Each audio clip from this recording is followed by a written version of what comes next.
The massive chamber filled with strange sounds as hundreds of alien beings talked among themselves. Captain Jake Morrison sat in the small human section, his hands pressed tight against his legs as he watched the creatures that ruled the galaxy. Some looked like giant lizards with scales that changed colors when they moved. Others were made of what seemed like living crystal that made musical sounds when they spoke. A few looked like insects the size of humans, with too many eyes and clicking mouths that made Jake feel sick. Dr. Lisa Harper sat next to Jake, writing notes as fast as she could. She had studied alien life for 20 years, but seeing so many different species in one place still amazed her. The translator device in her ear turned their weird sounds into English, but she could tell something was always lost in the process. These beings thought in ways that humans could barely understand. Admiral Frank Collins leaned forward in his chair, his gray hair perfectly cut and his uniform covered in medals from wars that most people had forgotten. He had been preparing for this day for 30 years, ever since Earth made first contact with the galaxy. He knew things about human history that would make normal people have nightmares. He knew about the projects that had been hidden away in places so secret that even presidents never learned about them. The tall alien at the front of the room raised 4 arms for silence. Ambassador Zektar belonged to the Vorthan Empire, a group of planets that had been conquering star systems for thousands of years. His skin was covered in blue-green scales that moved like water, and his yellow eyes never seemed to blink. When he spoke, his voice sounded like rocks grinding together. "My fellow rulers of the galaxy," Zektar began, his words echoing through the chamber, "we are here to discuss the human problem. For 1 full year, these creatures have been sending us the same message over and over. They tell us to stay away from their space or face what they call consequences. They claim to have something called Project Retribution that will punish us if we do not obey their demands." The chamber filled with sounds that Jake realized was alien laughter. The crystal beings made sharp ringing noises like breaking glass. The lizard people hissed and clicked their tongues. The insect creatures rubbed their wings together to make buzzing sounds. All of them were laughing at humanity. A creature that looked like a walking tree with too many branches stood up. "The humans have barely learned to travel between stars," it said in a voice like wind through leaves. "They have been in space for less than 100 years.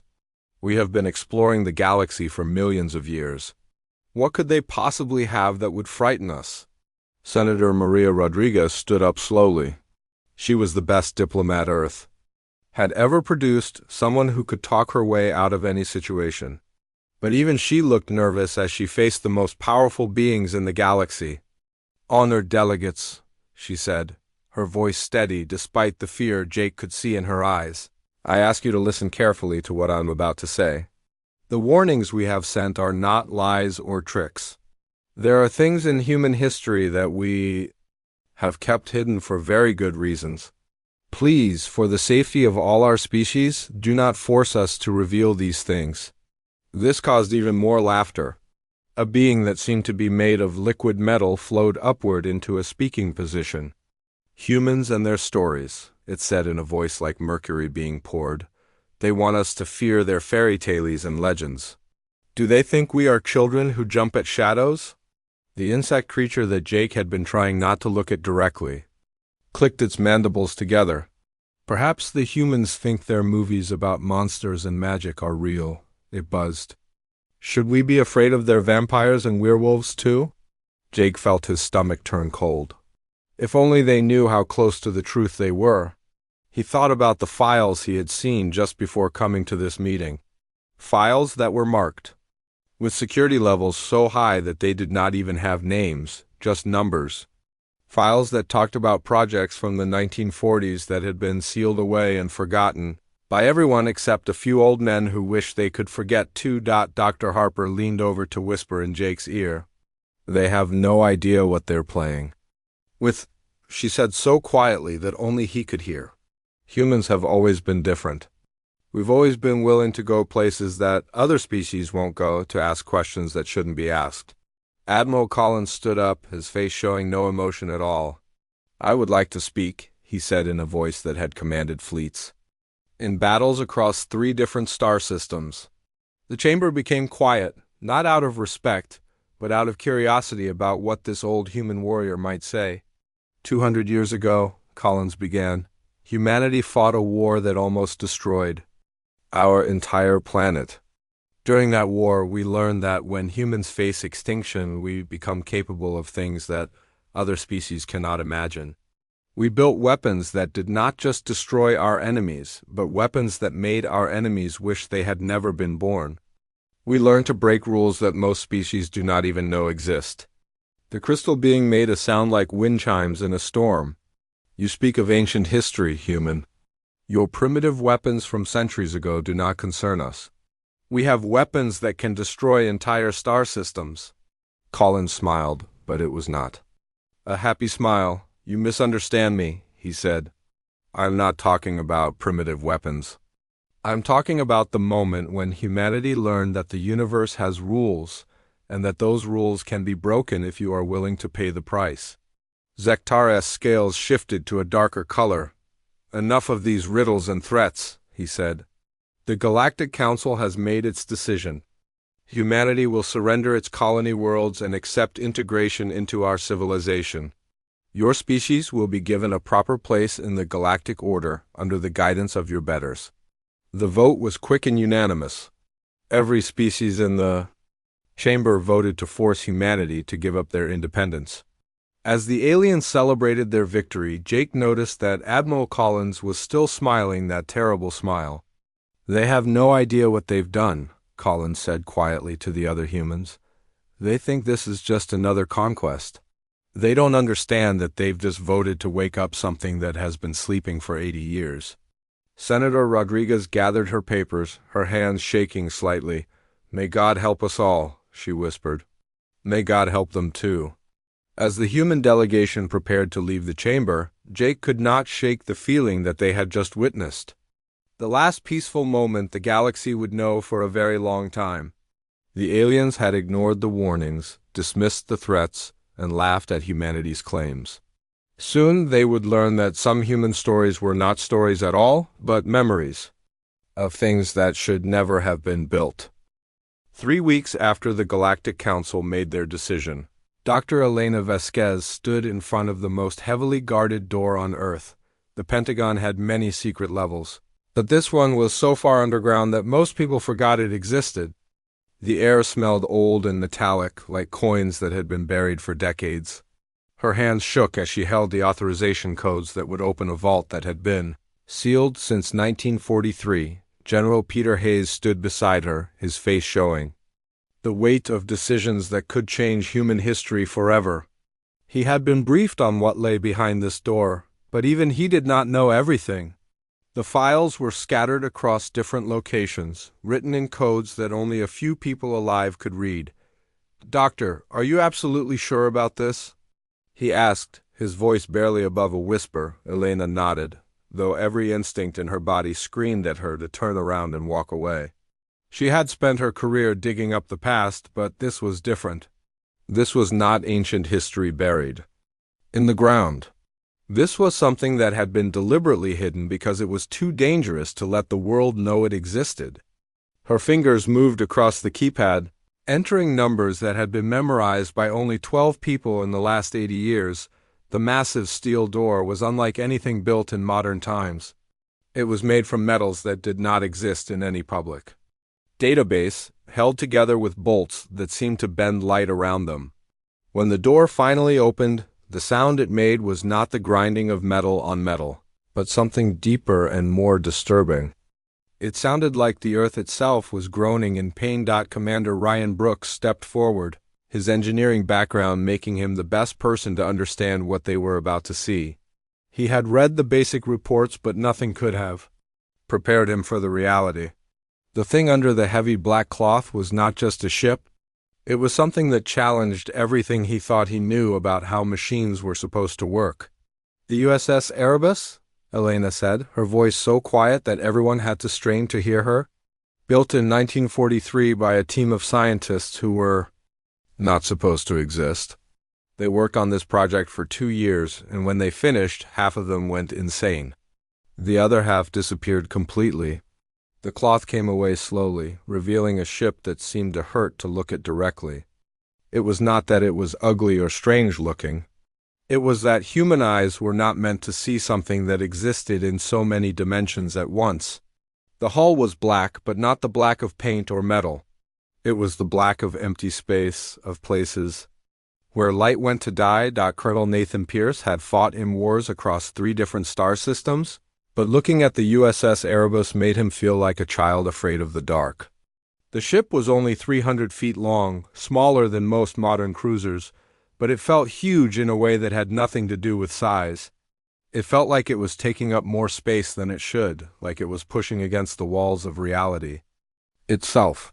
The propulsion system, Elena continued, reading from notes that were written in handwriting so old it was almost impossible to read, uses materials that should not be able to exist in stable form. The scientists who built it called it quantum crystallized time. They found a way to take moments from the past and future and lock them into solid matter. Ryan felt his head begin to hurt as he tried to understand the technical specifications. According to the plans, the ship did not move through space in the normal way. Instead, it convinced space to move around it. The engines did not burn fuel or create thrust. They simply told the universe that the ship was already where it wanted to be, and the universe agreed. The weapon systems, Elena said, her voice getting even quieter, do not destroy targets in the traditional sense. They remove targets from existence entirely. Not just the physical matter, but the very concept of the target. When fired, the weapons make it so that the target was never built, never designed, never even thought of. General Hayes felt a chill run down his spine. What about the crew requirements? Elena turned to a page that was marked with warnings, in 6 different languages. The ship cannot be operated by normal humans. The neural interface requires a level of mental conditioning that pushes the human mind to its absolute limits. The original crew volunteered knowing they would never be the same again. They would see reality in ways that human minds were not meant to process. The room fell silent as everyone stared at the impossible ship. It had been built during humanity's darkest hour when the world was at war and scientists were willing to try anything to save their species. They had succeeded in creating something that worked, but the cost had been almost too high to bear. We have found 12 people who can interface with the ship's systems, Elena continued. They have been tested and trained for months. Each one knows that once they connect with the ship, they will never be fully human again. They will become something new, something that can think thoughts that normal people cannot think. Commander Brooks walked closer to the ship, feeling the air around it grow thick and strange. What happened to the original crew? Elena looked at her notes again. They completed 1 mission and then requested to be sealed away with the ship. They said that they could not exist in the normal world anymore. They had seen too much, understood too much. They begged to be allowed to sleep until humanity needed them again. The implications hit everyone at the same time. The USS Erebus was not just a weapon. It was a gateway to a different way of existing, a path that led away from humanity and toward something else entirely. The 12 volunteers who would crew the ship were not just risking their lives. They were risking their very souls. The aliens think we are bluffing, General Hayes said finally. They think our warnings are just stories and legends. They have no idea that we have been keeping this buried for 80 years. Elena folded her notes carefully. They are about to learn that human mythology is not just stories. It is a record of the things we have built, the places we have gone, and the prices we have been willing to pay. They think they know what humans are capable of, but they have only seen us at our most civilized. As the team prepared to wake the USS Erebus, none of them could imagine that they were about to change not just the war, but the very nature of what it meant to be human in a galaxy full of alien life. The USS Erebus floated in the darkness of space like a hole cut out of reality itself. Captain Danny Sullivan felt his mind stretching in ways that should not have been possible as he connected with the ship's neural interface. The moment the connection was complete, he stopped being just Danny Sullivan and became something more, something that could think thoughts in 11 dimensions at once. Neural link established, Lieutenant Amy Chun reported from the command bridge of the human fleet. Her voice sounded small and far away, like she was speaking from another universe. Captain Sullivan, can you hear us? Danny tried to answer with his voice, but the words came out wrong. Instead, his thoughts reached out directly into the minds of everyone within 1,000 miles. I can hear everything, he said without speaking. The ship is not just a machine. It has been dreaming for 80 years, and now it is awake. It remembers the last time it was used, and it is angry. The other 11 crew members took their positions throughout the ship, each one connecting to systems that normal humans could not even understand. As each connection was made, their individual minds began to merge into something larger and more complex. They were still human, but they were also something else now, something that could see the patterns behind reality, Lieutenant. Commander Amy Martinez felt her consciousness expand as she connected to the ship's tactical systems. Suddenly she could see the alien fleet approaching not as simple ships, but as collections of possibilities and probabilities. She could see the decisions their commanders would make before they made them, the weapons they would fire before they pulled the triggers. "Alien fleet approaching," she announced, her voice carrying strange harmonics that made everyone who heard it feel uncomfortable. 300 ships in standard attack formation. They are confident, too confident. They think they are hunting prey, but they do not realize they are about to become the prey. Admiral Collins watched from the bridge of the human command ship as the USS Erebus began to move toward the alien armada. The ship did not accelerate like normal vessels. Instead, it seemed to convince space itself to rearrange so that it was already where it wanted to be. The laws of physics bent around it like water flowing around a stone. Admiral Keshtar of the Vorthan Empire stared at his tactical display with growing confusion. The single human ship was moving in ways that his computers could not predict or track. One moment it was 1,000 miles away. The next it was directly in front of his flagship without having traveled the distance in between. What kind of propulsion system are they using? He demanded of his science officer. The scaled alien bent over his instruments, his claws clicking against the controls. "Admiral, according to our sensors, the ship is not moving at all." "It is. Simply appearing in different locations without crossing the space between them. This should be impossible." Keshtar's yellow eyes narrowed as he studied the strange human vessel. It looked small and insignificant compared to his massive dreadnoughts, but something about it made his primitive brain scream warnings. "Open fire on that ship," he ordered. "Use maximum power. I want it destroyed immediately." The alien fleet opened fire with weapons that could vaporize asteroids and crack the surfaces of planets. Energy beams, plasma torpedoes, and quantum disruptors all struck the USS Erebus with enough force to destroy a small moon. The combined firepower of 300 warships hit the human vessel in a display of destruction that lit up the darkness of space like a new star. But when the light faded, the USS Erebus was still there. Not only had it survived the massive assault, but it seemed to have absorbed all the energy and transformed it into something else. The ship's hull, which had been black as the void, now glowed with an inner light that hurt to look at directly. Captain Sullivan's voice reached every mind in the alien fleet, speaking in perfect alien languages that he had never learned. "You were warned," he said, his words carrying the weight of cosmic understanding. "You were given the opportunity to leave in peace.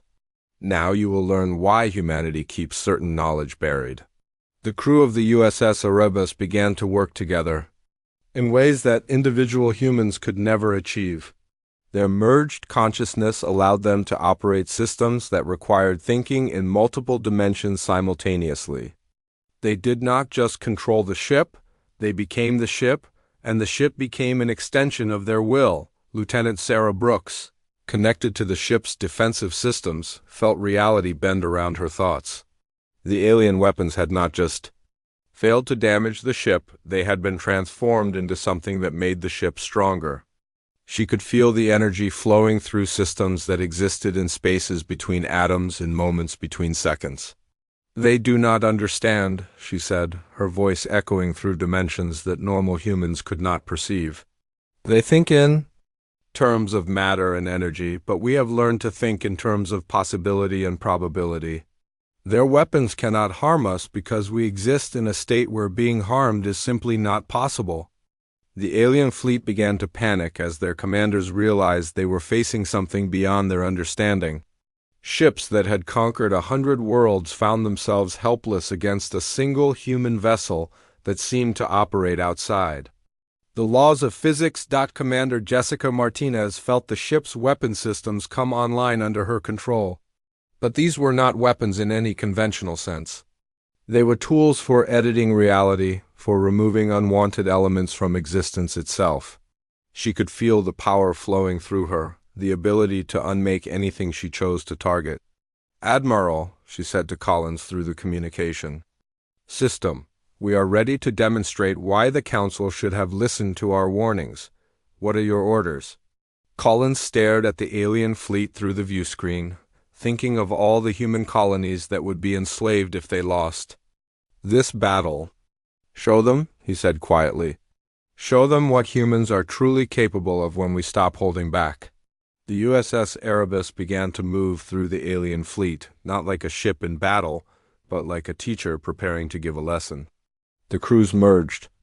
Consciousness reached out to touch the minds of the alien commanders, showing them glimpses of truths that their species had never imagined.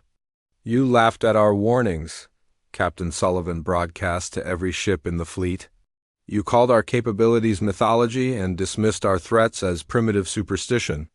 Now you will learn that human myths are not just stories but memories of the things we have built and the places we have been willing to go." The USS Erebus moved through the alien fleet like a predator that had finally decided to stop playing with its food. Captain Danny Sullivan felt his consciousness merge completely with the ship's systems as he prepared to show the galaxy what humanity had been hiding for 80 years. The merged minds of the 12 crew members worked as one, their individual thoughts becoming part of something larger and more terrible than any single human could comprehend. Lieutenant Commander Steve Parker connected to the ship's reality manipulation systems, feeling his mind stretch across dimensions that most species did not even know existed. The first alien dreadnought became his target, not for destruction but for something far worse. He reached out with thoughts that moved faster than light and touched the quantum foundation of the enemy vessel. The Vorthan dreadnought did not explode or burn or break apart. It simply stopped being. One moment it was there, a massive warship with 3,000 crew members aboard, and the next moment it had never existed at all. Not destroyed, not vaporized, but edited out of reality like a mistake being erased. From a page, Admiral Keshtar stared at his tactical display in horror as one of his most powerful ships vanished without a trace. "Where did it go?" he demanded of his science officer. "Ships cannot just disappear. Matter cannot be destroyed, only changed from one form to another." Captain Sullivan's voice reached into Keshtar's mind directly, speaking words that made the alien commander's scales turn pale with fear. "Your ship has been subtracted from existence," Sullivan explained with terrible patience. "It never left your home shipyard. It was never built. The materials that made it never came together. Only your memory of it remains, and even that will fade in time." The psychological impact on the alien fleet was immediate and devastating. Crews that had conquered star systems began to panic as they realized they were facing something that operated outside every law of physics they had ever learned. The USS Erebus was not just fighting them, it was teaching them that everything they thought they knew about reality was wrong. Commander Jessica Martinez felt the ship's temporal manipulation systems respond to her thoughts. She selected a cluster of enemy cruisers and reached out to touch them with possibilities that existed outside normal time. Suddenly, the alien ships found themselves trapped in loops where the same 10 seconds repeated over and over again. Their crews fired the same weapons, spoke the same words, made the same decisions in an endless cycle that had no beginning and no end.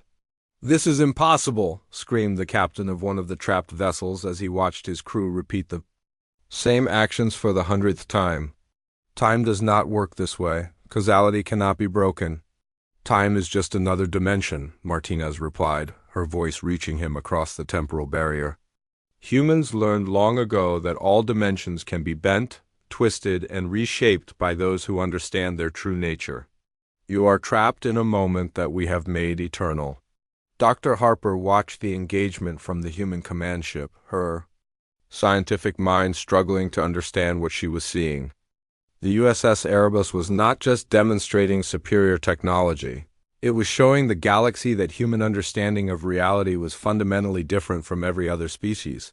While aliens built better weapons and faster ships, humans had learned to question the very foundations of existence itself.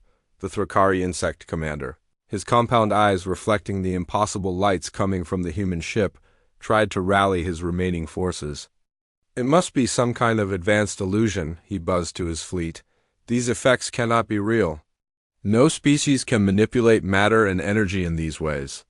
His ship became the next target for the USS Erebus's demonstration. Lieutenant Sarah Brooks reached out with her consciousness and touched the Thrakari vessel with thoughts that existed in 11 dimensions simultaneously. The ship did not disappear or become trapped in time.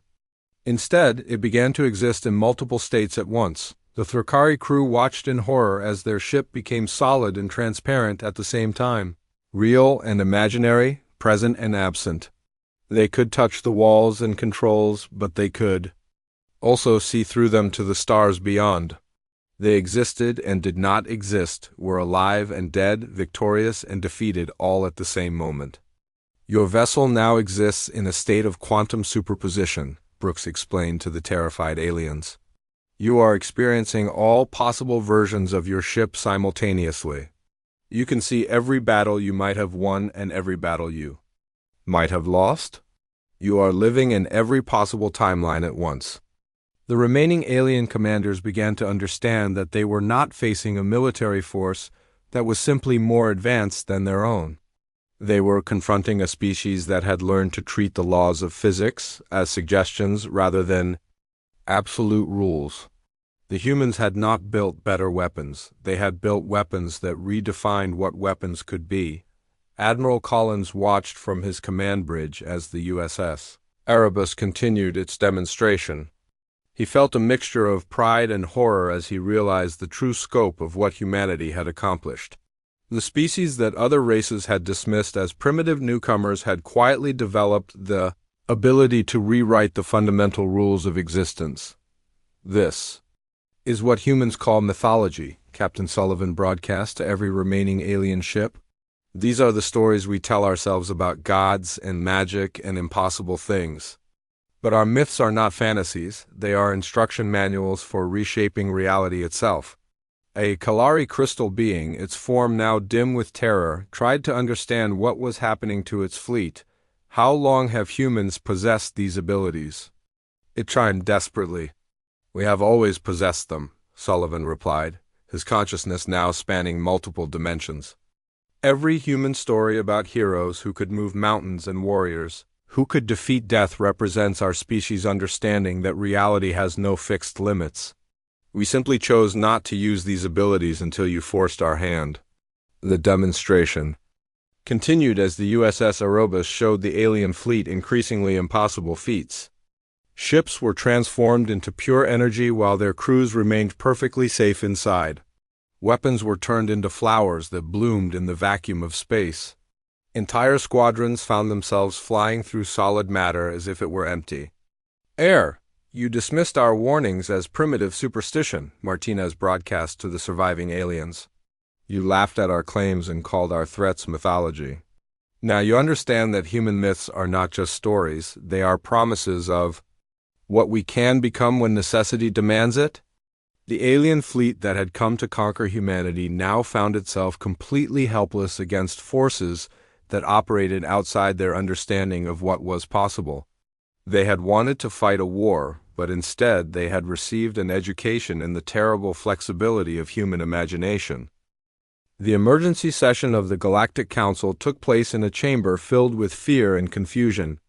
Ambassador Zektar sat in his chair with his scales turned a pale gray color that his species only showed when facing death. The other alien. Delegates whispered among themselves in voices that trembled with shock and disbelief.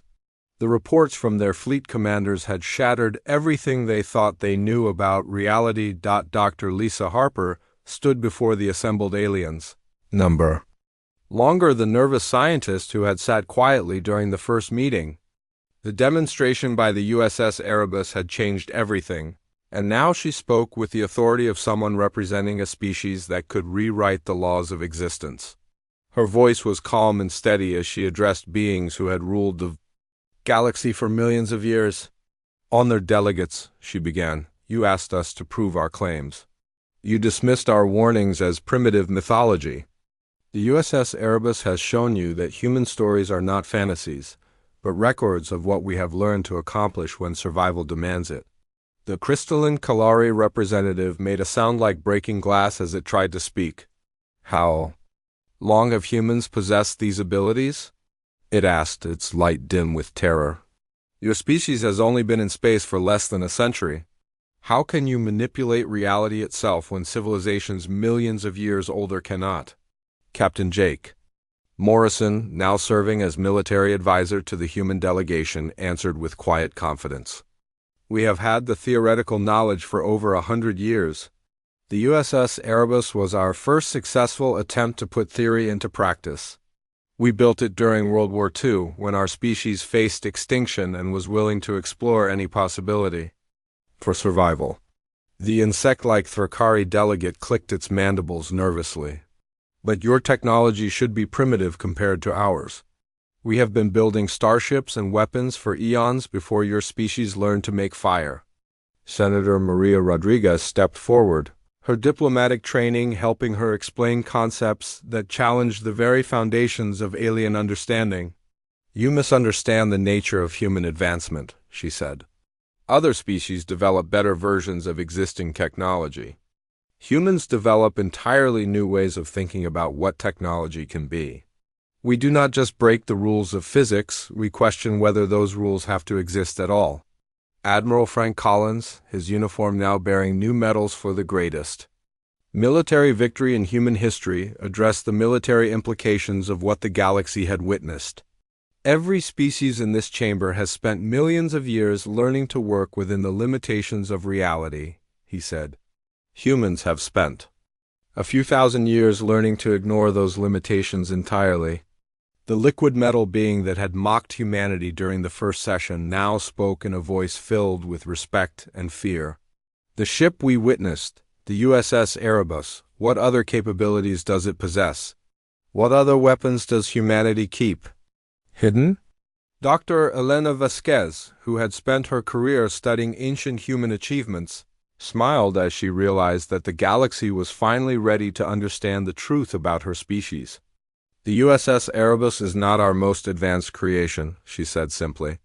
"It is simply the oldest one that we were willing to reveal. Human civilization has been preparing for this moment for 80 years. The revelation that humanity had been deliberately restraining their true capabilities sent shockwaves through the assembled delegates.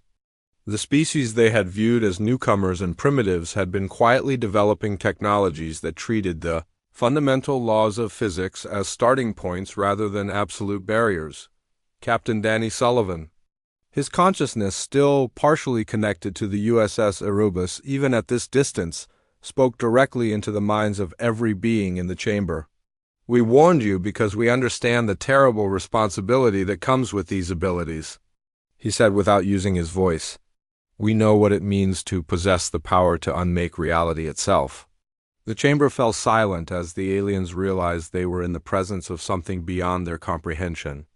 The humans had not just demonstrated superior military force, they had shown that their species thought about existence in ways that other civilizations could not imagine. Admiral Keshtar, his proud military bearing now broken by what he had witnessed, spoke in a voice barely above a whisper. "What do you want from us? What are your terms for peace?" Dr. Harper exchanged glances with the other human delegates before answering. "We want what we have always wanted," she said, "to be left alone to develop our civilization in peace. We never sought to conquer or control other species. We simply ask that you respect our sovereignty." Commander Ryan Brooks, his engineering mind still struggling to understand the principles behind the USS Erebus, addressed the technological implications. "Humanity offers to share some of our knowledge with species that prove they can use it responsibly," he said. "But the more dangerous capabilities will remain hidden until the galaxy demonstrates that it can handle such power." The Galactic Council faced a choice that would reshape the balance of power in known space. They could continue to treat humanity as just another species to be conquered and controlled, or they could accept that humans represented something entirely new in galactic civilization. Senator Rodriguez presented the formal terms that humanity was offering. "We propose a new kind of galactic government," she said. "One based on cooperation rather than conquest, on mutual respect rather than domination by the strongest. Humanity will serve as protectors of this new order, using our unique capabilities to ensure that no species ever again faces extinction at the hands of others." The vote was unanimous, but this time it was unanimous in favor of accepting humanity's terms. The species that had laughed at human warnings now competed to offer friendship and alliance to the civilization that had proven their greatest myths were actually their most terrible truths. Captain Sullivan, speaking for the crew of the USS Erebus, addressed the galaxy's future. "We are the species that learned to make the impossible possible," he said, his words reaching every mind in the chamber. "We offer our friendship to all who seek peace and our protection to all who face threats they cannot overcome alone. But remember always that we are also the species that refuses to accept that anything is truly beyond our reach." The USS Erebus took up patrol duties throughout galactic space, its crew serving as guardians of a new age of peace and cooperation. The galaxy had learned that humanity's greatest strength was not their technology or their weapons, but their fundamental refusal to accept that reality had limits. The warnings had been ignored. The myths had been dismissed, and the warship had proven that human imagination was the most dangerous force in the universe. The aliens had wanted to conquer humanity, but instead they had learned to fear and respect the species that treated impossibility as just another problem to be solved.